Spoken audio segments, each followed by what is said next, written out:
ঢাকা বিশ্ববিদ্যালয় সহ সারা দেশে আন্দোলনকারী শিক্ষার্থীদের সঙ্গে সংঘর্ষ হয় ছাত্রলীগের। দুই পক্ষের দফায় দফায় সংঘর্ষে ঢাবি এলাকা রণক্ষেত্রে পরিণত হয়। এ ঘটনায় প্রায় ৩০০ জন আহত হয়েছেন বলে খবর পাওয়া গেছে। এদিকে ঢাকা বিশ্ববিদ্যালয় সহ দেশের বিভিন্ন পাবলিক বিশ্ববিদ্যালয়ে কোটা আন্দোলনকারীদের সঙ্গে ছাত্রলীগের হামলার ঘটনায় তীব্র নিন্দা জানিয়েছে অ্যামনেস্টি ইন্টারন্যাশনাল। সোমবার রাতে অ্যামনেস্টি ইন্টারন্যাশনাল দক্ষিণ এশিয়া শাখার ফেসবুক পেজ থেকে এক স্ট্যাটাসে এ নিন্দা জানানো হয়। ওই স্ট্যাটাসে যুক্তরাজ্য ভিত্তিক আন্তর্জাতিক এই মানবাধিকার সংস্থাটি জানায়, অ্যামনেস্টি ইন্টারন্যাশনাল ঢাকা বিশ্ববিদ্যালয় এবং সারা দেশের অন্যান্য ক্যাম্পাসে কোটা সংস্কার আন্দোলনকারীদের উপর হামলার তীব্র নিন্দা জানাচ্ছে। হামলায় শতাধিক শিক্ষার্থী আহত হয়েছে বলে জানা গেছে।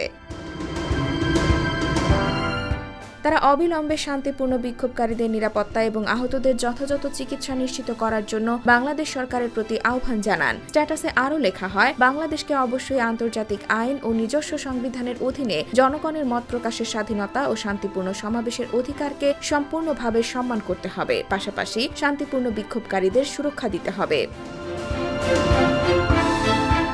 এর আগে সোমবার বিকেলে ৩টা থেকে মুখোমুখি অবস্থান নেন আন্দোলনকারী শিক্ষার্থী ও ছাত্রলীগ নেতাকর্মীরা। এক পর্যায়ে দুপক্ষের মধ্যে ধাওয়া পাল্টা ধাওয়া শুরু হয়। ছাত্রলীগের ঢাকা বিশ্ববিদ্যালয় আবাসিক হল, মহানগর উত্তর ও দক্ষিণ এবং কেন্দ্রীয় কমিটির নেতারা রড, লাঠি, লোহার পাইপ, বাঁশ, হকি স্টিক, স্ট্যাম্প নিয়ে হামলায় অংশ নেন। প্রথমে বেলা 2:50 দিকে ঢাবির হলপাড়ায় দুপক্ষের মধ্যে ধাওয়া পাল্টা ধাওয়ার ঘটনা ঘটে। এরপর সেটি সংঘর্ষের রূপ নেয়। দুপক্ষ ইট পাটকেল নিক্ষেপ করতে থাকে।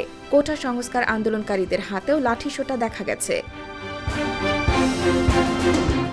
এক পর্যায়ে ছাত্রলীগের ধাওয়ায় আন্দোলনকারী শিক্ষার্থীরা ভিসি চত্বরে অবস্থান নেয়। বেলা 3:30টার দিকে সেখানে দুপক্ষের সংঘর্ষ শুরু হয়। এ সময় ছাত্রলীগের সবকটি ইউনিট একযোগে হামলা করে বলে অভিযোগ করা হয়। ছাত্রলীগের সেই ধাওয়ায় ছত্রভঙ্গ হয়ে যায় আন্দোলনকারীরা। এরপর শুরু হয় হামলা। আন্দোলনকারীরা অভিযোগ করেন, ধাওয়া দিয়ে তাদের ধরে ধরে পেটাতে থাকে ছাত্রলীগের নেতাকর্মীরা।